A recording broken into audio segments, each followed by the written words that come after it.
And we're live. which is better than being dead. Depends on who you ask. It's better than not at all. Dad, it's good to see you. Good to see you. I know it's been crazy hot. We've had an interesting couple of weeks. It's trying to make it through, but I'm excited we get an opportunity today to kind of talk about our subject.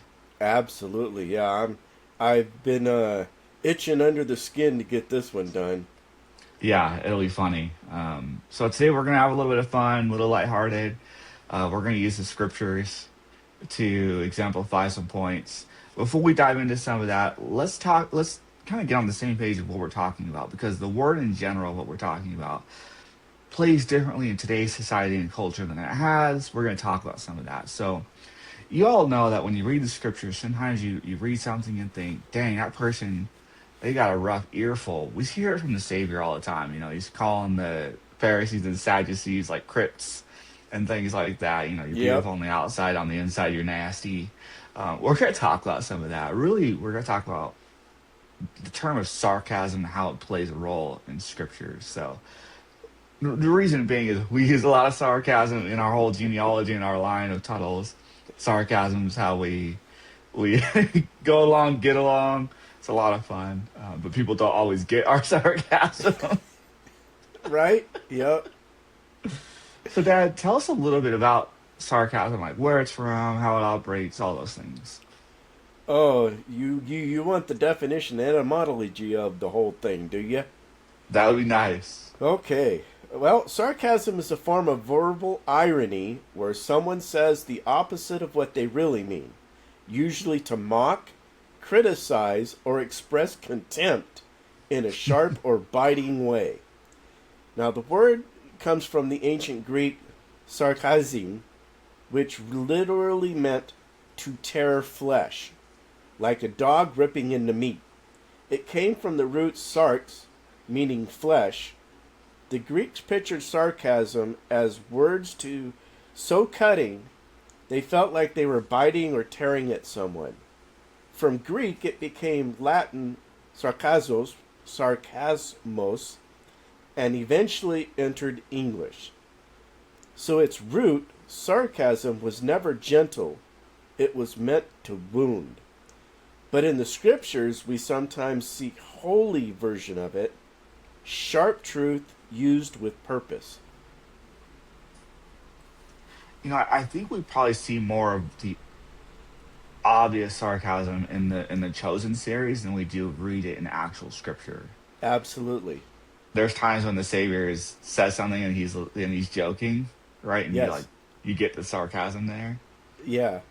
Yeah, I think the sarcasm also has a lot to do with visual cues as well, Oh, because when verbal sarcasm doesn't quite have the same connotation to it as it does when you put a verbal cue with it. yeah, nonverbals can certainly enhance your point, can't they? Yes, absolutely. Yeah. I'm trying to think of what that might look like. But a lot of like shaking your head, right? Like, Yeah, oh, blah, blah, absolutely. blah. You know, like, Yes. oh, it Yeah, really. or a finger gesture. You know, Oh, you great know, point. wow, he's really with it today. Things like that. This one's a thinker. Yeah. So when you add a verbal portion it really can ramp up or redirect the sarcasm in different ways.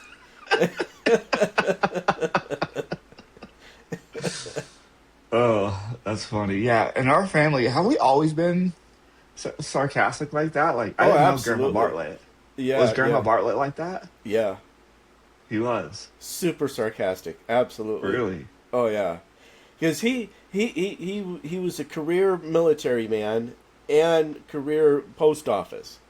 And you know how what they say about people from the post office, they go postal. Well, he didn't Oh, go postal, he went sarcastic.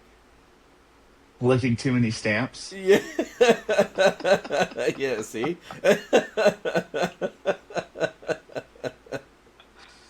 Oh man, Ethan has it full force, dude. When you talk to Ethan, like having a serious conversation is possible. He's just full of sarcasm, which I get from the life he's had to live. Like, you have to laugh about things or it's not going to go well. Yeah, because a lot of people use sarcasm as a coping mechanism. Yeah. Hmm. Yeah. And yet, when I do it at work to the CEO, I get in trouble. Because he doesn't understand sarcasm. No, that's why I don't have a job anymore. So, you just got to know when and where. Yeah. Yeah, I was, we got this report in. Everyone was unsatisfied with the organization, unsatisfied with the leadership. I looked at them and I said, but I think you're doing a great job. And I got an email an hour later telling me I'm not doing a job at all. So, There you go. yeah, I got promoted to customer. Yeah. Isn't that awesome? Now you're his boss. Yeah, no,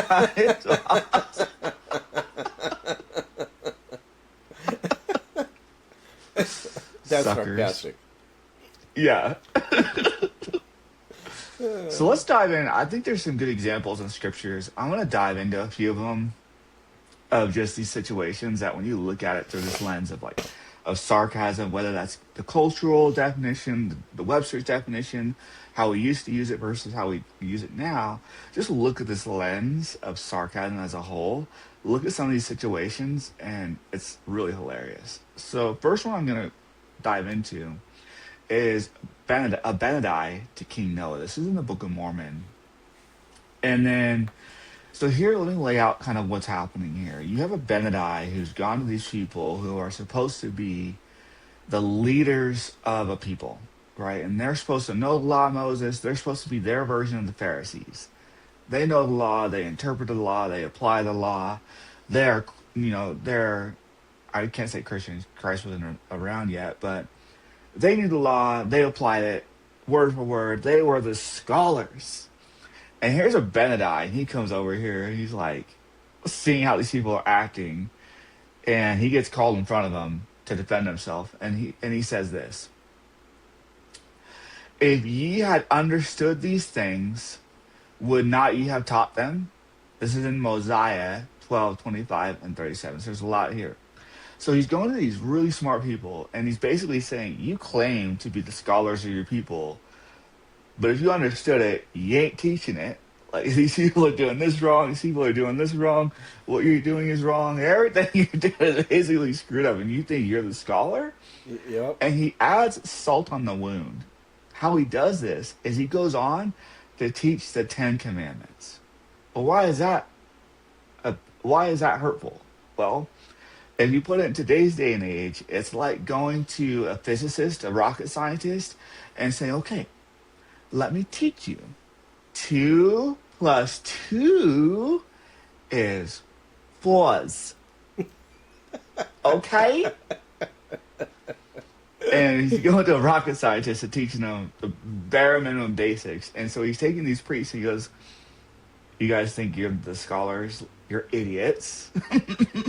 Let's start from the beginning. The first 10 Commandments is... he starts breaking down the most basics for these scholars and these educated folks in a way that's absolutely hilarious when he's just tearing these people down. Yeah, and I think it would have been absolutely priceless to actually see his body language and the way he said it. We just have just the words, but I'm sure that the way he said it and his body language just amplified the point he was making, and it would have been absolutely priceless to watch. Well, it made them mad enough where they burned him alive. So, Right. Yeah. And what's worse is he's doing this while in chains. So you think you have him cornered, you have him in chains, and he's like, 2 plus 2 is 4. Can you say it with me, class? Yeah. Especially when he goes over the part that thou shalt not kill. Yeah. And what is the first thing they do? Burn him alive. Burn him alive. They just like, really? Did you not hear a word he said? Well, that's his fault. He moved from 2 plus 2 to long subtraction too quickly. Oh, Yep. You gotta slow yeah, down and make sure people understand. Then when they understand, then you can move on. He gave them too much too soon. So they didn't get it. yeah, yeah. Yeah, when you start throwing stuff back in their, when you started throwing the Ten Commandments back in their face, I'm pretty sure that was the last of the last insults they were going to absolutely take. Most likely, right? Because Yeah. then they have no choice. They see their error, their ways, as he's as he's speaking the Ten Commandments, and they're going, "Well, we're dead to rights. We got to just get rid of him." You have to, right? Which ironically solidified the next generation of disciples. So it's just the Lord's works in beautiful ways. Yeah, And the connection of that to the whole, I mean, the rest of the Book of Mormon, maybe not. Through the rest of Mosiah and through Alma happens directly because of this conversation right. and the conversion that happens with Alma, and then later Alma the Younger, so on and so forth. But it's just crazy how it all goes down because these guys can't figure out the gospel and how to apply it. So, all right, this one's good. This is Elijah versus the priest of Baal or Belial. I think it's Baal. Ball. It's a Ball. Ball. Like he's a baller. Yeah. Ball. It's too. Baal. Yeah. Then it's kind of just like that, almost like you're a sheep. Ball. Oh, really? But really quick. Ball. Baal. Was that close? How do you know so much about the? Oh, because you play that Diablo. They tell you, huh? Well, that and and I'm gonna kind of put somebody on the spot here, but there's a YouTuber called Rob Words, his Okay. name of his channel, and he does a lot of he's an entomologist, and so he does a lot of these words, what they mean, where they came from, and actually how to say them properly, and so I when I have a question about how to pronounce a word, I can usually find it on his YouTube channel. Oh, really? Yeah, Rob Words they just did a whole thing on the potty mouth words. No, they didn't. Yeah, on YouTube. Oh man, I don't know how they got away with that without the YouTube censorship. Yeah, it was the way they did it was very ingenious. Oh, was it? Yeah. Yeah, That's funny. the very last podcast he just put up, I think it was last week, was all about Viking words. So he he does a lot of really awesome work. I love watching his YouTube channel because of the etymology. I love etymology. So when I've learned how to say Baal, it was really pretty cool. Oh, neat. I just work here, so. We all have our own talents. You're just better looking than I am, so. I wish, man. Gosh, golly. All right, so this one's pretty funny. So this is Elijah to the priest of Baal. Baal. He says, You're gonna play with that for a month now, aren't you? he says, cry aloud, for he is a god. Either he is talking, or he is pursuing, or he is in a journey, or pre-aberrant. He sleepeth, and must be awakened. So basically what he's saying, so this is Elijah speaking to these priests, he's basically saying, your God must be on some sort of vacation or taking a nap or something. Yep. Like, Yep. where is this clown? We see this Exactly. happen. If you guys want a visualization, something similar happens in the movie Moses, the old, like the Disney one, where he is, uh, where the Pharaoh's mocking and challenging God, and he's got his priests there doing these magical things, and then Moses just wipes all of their curses and all out of the way like it's nothing. It's like your God must be on him taking a nap, or like what's happening here. Yeah. Um, Unironically, we see this a lot with people in Christianity when they're suffering, when there's calamities. It's like your God must be on taking a nap or something, because he ain't here. But that's pretty funny. Paul's I hilarious. Yeah, I go ahead. love the way he cry aloud, for he is a god. Either he's taking, or he is pursuing, I mean, the list that he goes through about why he's not here just keeps getting more funnier and more funnier as he goes along. I love that. Like that, there's the burn all in itself. You Yeah, know? if we He goes see from this, taking a nap to being on a journey, or just he's on permanent vacation. Yeah, wow, what a god! we see this type of rant most often with probably like gamers, right? If you think about a 12-year-old gamer sitting there, someone's on the game, you kill them, and they're blah blah blah running their lips, right? And you're like, cry aloud, for your controller must have no its batteries, or your screen flickereth. You must have the laggeth.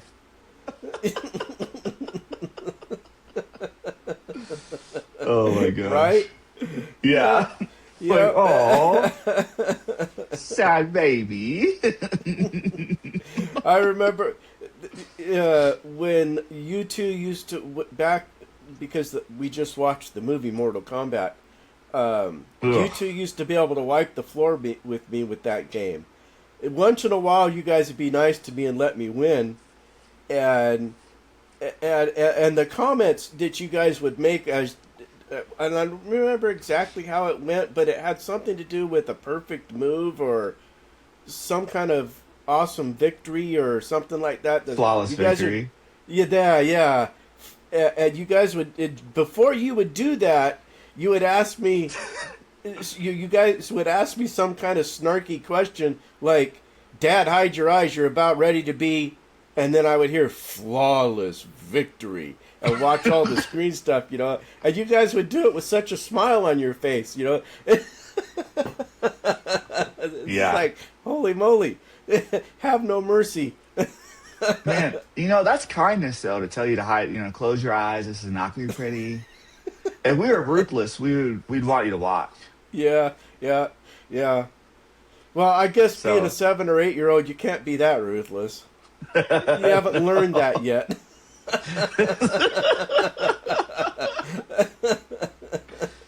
yeah. Wow. Man. Now I'm just thinking about how those days when I was that young like that.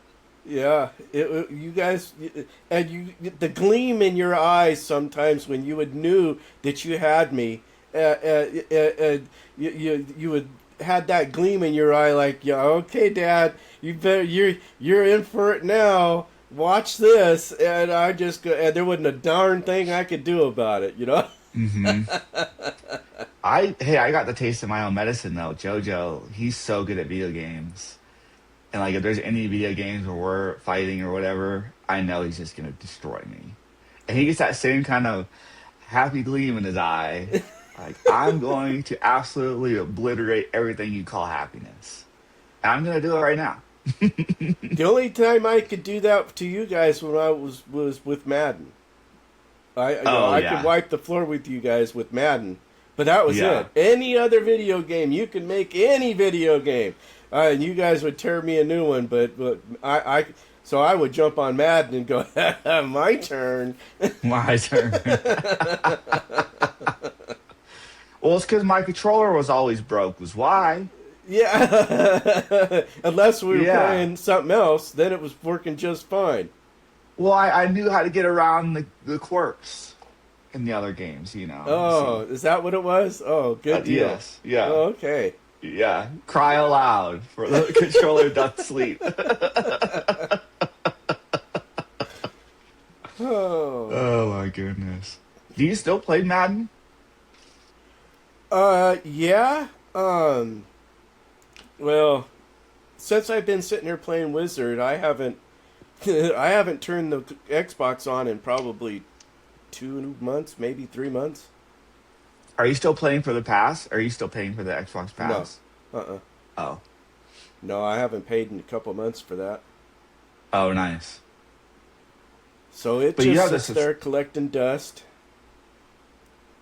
Yeah, well, Diablo 4 hasn't been worth it in my opinion to play. No, absolutely not. It's getting roasted big time right now. Is it? All kinds of content creators are jumping on.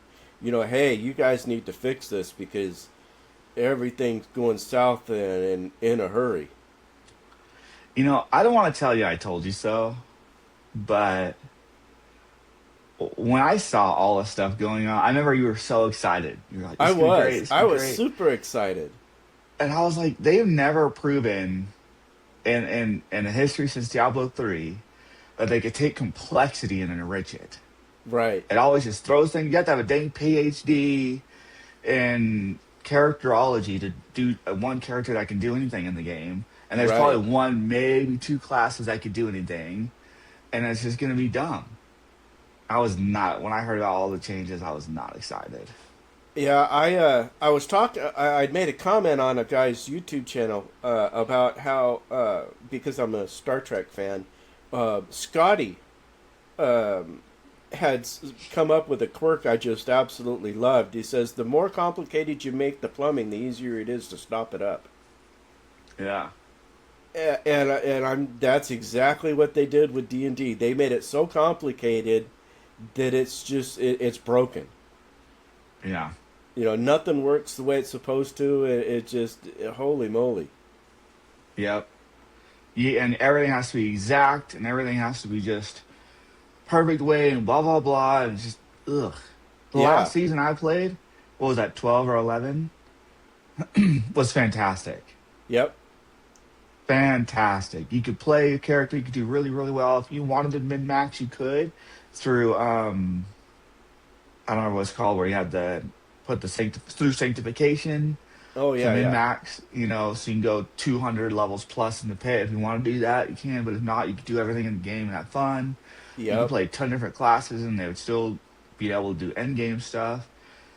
And it was just fun. And I'm like, man, I've purchased the expansion. I haven't even played it. I have no idea what the I went new through plat. I went through the expansion and the new area was a lot of fun. The Good. expansion storyline was a lot of fun and that was it. Hmm. I mean, I think I got my character just past the storyline to what was it level 70 or level 60, whatever it was. And then I couldn't figure out how to do anything. I couldn't figure out how to use the cube. I couldn't figure out how to use any of the runes right. I couldn't figure out how to. I wasn't getting any of my uh, aspects. I had like you're supposed to have six of them. I could only get two of them. I was getting absolutely nowhere fast. And I'm going, yeah, once you get past the storyline, that's it. You're done. Because you can't figure out how to do anything after that. Jeez. Yeah. Well, hopefully they fix it. I don't know how they're going to. They've introduced so much. Right. I don't know how they're gonna reverse it or what they're gonna do or how they're gonna make it enjoyable again. So And I I've been wish them having fun luck. with Wizard 101. So Have you? I haven't even thought about Diablo till you just said that. Plug for Wizard 101. They are the unofficial sponsor of today's episode. Uh, Yeah, go to Wizard 101. Put I in love it. code Trucker Beard Guy for 0% off. Thanks for your support. Yeah. Like and subscribe. Yeah. All I've right, tried so to get you to play it, but you don't seem to be interested. So part of its interest, part of it too, is that I can see myself diving into it, and I'm trying to get my degree done. I got 9 weeks to get this thing done. Because I play for 4 hours a day, and I mean during the winter I can sit here and have an 8 hour play session if I want, but here in the heat and no air conditioning in this room, you know, I have enough time to. I've created 6 wizards, 5 of which I do the daily assignments. Then I do my daily assignment on my sixth and play with the sixth for another couple hours, and I'm done for the day. Did you ever figure out how to do like fix that math thing where like you can quickly do the math and No, oh I so gave you up even trying to do that. I just know that if I put this, you know, if I buff this blade and I buff this trap and I use this spell, that's good enough. I don't even try got to do it. the math anymore. Have you beaten the whole game like all the way through and Oh stuff? no, I'm not even. I maybe I'm halfway through. I am level 80. I'm eight. No, I'm not even halfway through because I just hit level 87 yesterday. The max level is 180, and I'm on world 6. World 6 of I think 14.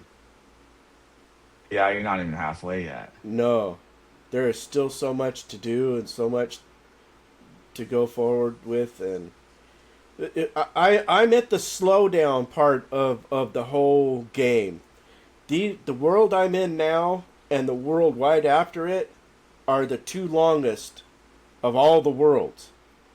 Oh, And these worlds are taking forever because it's a lot of go talk to him, go talk to him, go clear back to another area, talk to him, go forward an area, fight a bunch of stuff, go talk to him, go talk to him, go talk to him, go back another area and back another area, then go forward, talk to them, beat up some, now go fight 2 bosses, now go do a bunch of talking, and I'm just going, I can't even stay in the same area. They're running me all over hell's half acre, and I'm going, good golly. hell's half acre. and so and then I look up, I go, hey Gronk, what's the next chrysalis like, which is the next world? Well, it's a little bit longer than Azteca. I'm going, oh, you gotta be kidding me. This is absolute. He goes, yeah, but the story is much more streamlined. You don't have to jump 19 different areas all over the place, and you'd lose your spot, and I just it's like, because good lord, this Azteca, the world I love is beautiful because it's Aztecan, and I love the Aztec culture. But the hopping and running around and the bouncing around from area to area, and you know, just to talk to somebody and go talk to this person, and then they have you talk to 2 people standing right not 3 feet from each other. Talk to this one, talk to this one, talk to this one, talk to this one, talk to this. You go ask them, then go ask him. Then why don't you just two ask each other? You're standing right next to each other. What the hell? You know. That would drive me nuts. You know? And then they send you a whole nother area to do the same thing. And I'm going, good. Whoever did Azteca, I can see why people hate it because it's a beautiful world and the culture is awesome, but the storyline sucks. I can't wait to pick up that game. That sounds fun. Up until now, I have had an absolute blast because I'm going through on a Death Wizard, which is considered the cheat class. Oh, really? Yeah, it's the overpowered, it's the OP, it's the you almost can't die class. Ooh. So, I figured, well, if I'm going to go through the game once, I'm going to use that as my example to see what all the worlds are like, because and I don't want such a hard thing to do just to get to see what the game is like. I want to kind of breeze right through it so I get an idea of what I'm doing. Sure. And then I got to these two worlds are the two worst in all of them. So I can't wait to get past this world. So I'm on quest like 170 or 107 of 192. And you had to 100% it to get to the next world. Yeah. That's not including any side questing. That's just main Oh, quest. oh, dear So, goodness gracious. yeah, in Azteca, I am doing absolutely no side questing. I am just blistering through the main quest line just to get through the world. They need to go back and they've done a bunch of fixes in a bunch of worlds. Azteca needs to be one they need to go back and fix, because good lord. Gosh, golly. Well, we'll write them a letter and we'll say, "Oh, cry, where art thou, coders? Yeah, Are they where's sleeping or Elijah on when I need vacation?" him? You, Right, Elijah, you yeah, go talk to these devs. Good yeah. golly. Come on, bro. Come on, bro. Oh, man. But Paul has some pretty good roasts too, though. One of these is he gets sarcastic in Corinthians 4:8. He says, "Now you are full, now you are rich, you have reigned as kings without us." What he's saying is apparently you've already arrived spiritually while the apostles are still suffering. So he's talking to people that have got riches and followings off. So basically, they're Pharisees of Christians, early day Christians, who say, "Well, we knew Christ, we were with him, we get all the fame and glory that comes with," while the actual apostles are still getting thrown in prison and beheaded. So he's writing to them, going, Oh, "Hey now I guys, get like it. you guys are over here, dripping Okay. and getting your diamonds on, getting your drip on, but we, the actual apostles, are getting roasted." Oh, there it is. Okay. I Yeah. I I've read that like at preparing for this like 10 times trying to get I don't get it. I Uh, don't get it. yeah. Now I get it. Now you get it. Yeah. I'm a little slow today. Oh, me too, bro. Not as bad as yesterday, though. Yeah, well, yesterday you decided to drug yourself up with pain pills, so I sure did. I sure did. That was a good time. Well, actually, it wasn't a pain pill. It was a muscle relaxer. okay. So, Yeah, semantics. There we go.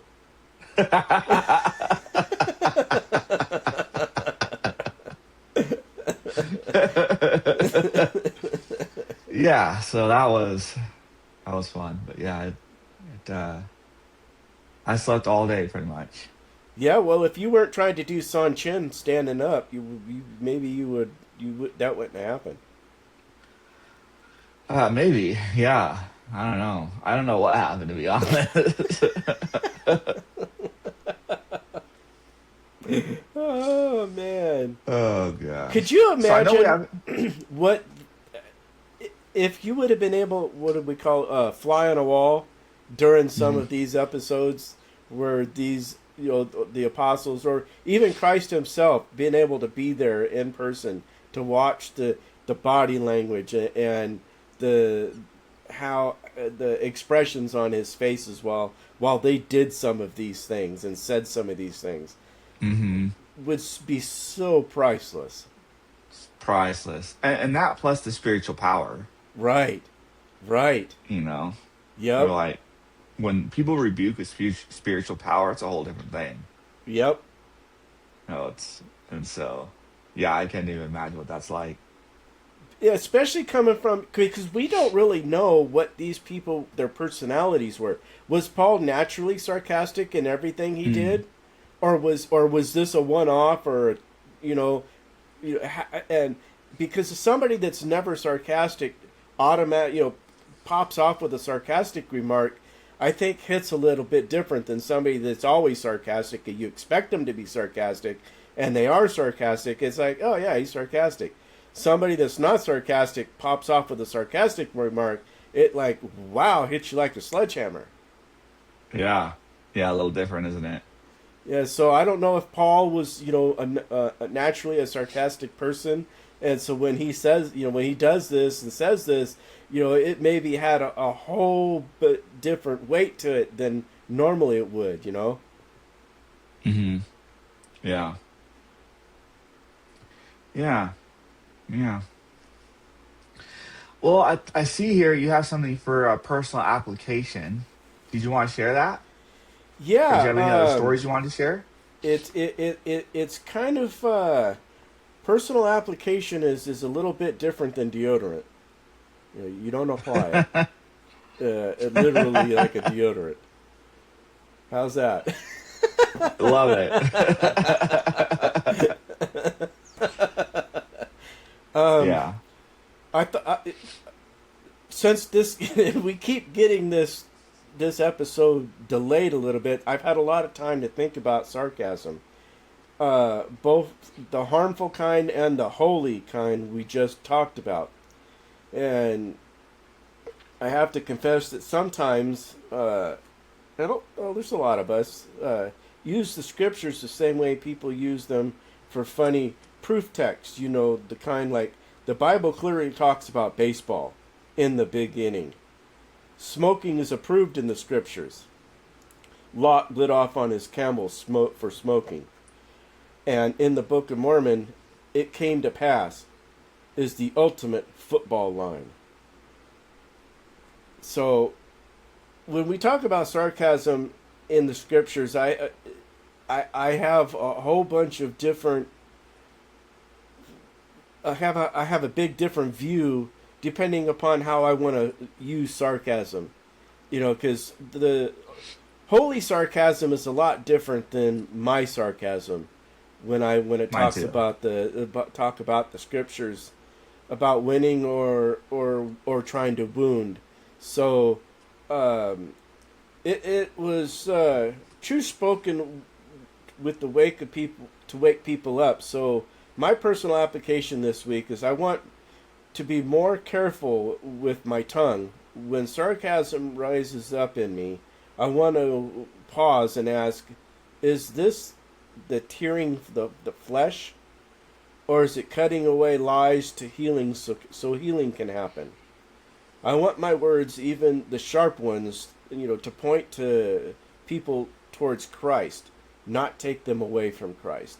So I have to be more careful in my sarcasm, I believe, because not everybody gets sarcasm for one, and even if they do get sarcasm, I have to make sure that I do it in a way where they're going to be more in line to feel the Spirit, not take away from the Spirit. Yeah. And so I would like to admonish people to have that in mind when they hear sarcasm, not to take it personally and not to take away from the Spirit, but actually see if it can have the Spirit to invite them. Is how I think about my personal application when it comes to sarcasm. And especially when you as someone who uses it, we as people who use it, once you get good at it and you get sharp with it, it's easy to not use it in the best of ways. Right. Because it comes so Right. fast and easy, you really have to learn to temper. Yes. Yes. And for us, it's literally genetic. Yeah. Yes. Yes. That is very much true. So, yeah. So be nice, be kind, be funny in appropriate ways. Always build, don't destroy. Use your powers for good. I often wonder how my sarcasm is received only as an afterthought. And by then it's already too late. I've already said what I've said in a manner I've said it, and Uh so I huh. can't go back and recorrect it very, very readily. So I have to really be mindful. It's almost an exercise in futility, it seems at times, because it comes out so rapidly and so fast. My mouth almost speaks it before I think it. Yeah. It's like, oops, I should have said that. Right. Yeah, we have to learn, like, be really good at apologizing. Right. Like, I Yep. didn't mean that way, or I did actually mean that way. I shouldn't have said that. Yeah. Yep. My bad. Yep. For sure. Because, and I think that goes with just about anything. When you get so good at something, it becomes second nature. You often disregard it until it's too late. You know, it just spews out before you have a chance to really temper it. Yep. It's like trusting a Taco Bell fart. Uh-oh. Yep. I would never do that. Sometimes it goes wrong before you have the opportunity to scream. Yeah, amen to that. Yeah, and I'm not wearing Depends today. This ain't going to be good. Not gonna be good. Yeah, the next thing you know, you're in a crappy situation. Yeah, It's just yeah, and Taco Bell is not sponsoring this section. no. It's the worst is when it happens at Walmart. You just like, man, here we go again at Walmart. Oh no. Standing So. next to the individual that looks like they just came from Barnum and Bailey.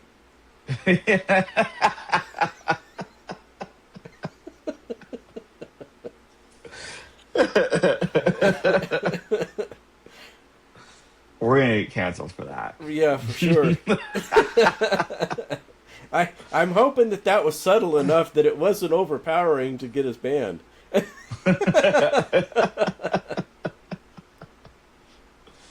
We'll see. Well, Dad, I really appreciate our time together today. Thank you. Absolutely. I would like to admonish all of our listeners that do delve into the sarcastic way of life to take a moment every day to say a quick prayer that your sarcasm will be met with the joyfulness that it was meant to be used for in the beginning, and that we will be able to have a peaceful and coherent coexistence with our fellow man, and not use it as a biting of the flesh and tearing of the spirit that it was originally used for. Hopefully we will be able to have that prayer in our heart, that when we use sarcasm, our sarcasm is met with a temperament and the Holy Spirit to guide us. Amen. Awesome, Dad. Well, I love you. Hope you have a great week. You too. Oh, Don't do anything we'll I see you wouldn't guys do. next week. Too much ibuprofen? Yeah. Not, since I don't use that. Oh, fair. Gotcha. All right, Dad. Well, I love you. Have a great rest of your day. Your rest Peace of your out. week. You too. Bye. Bye.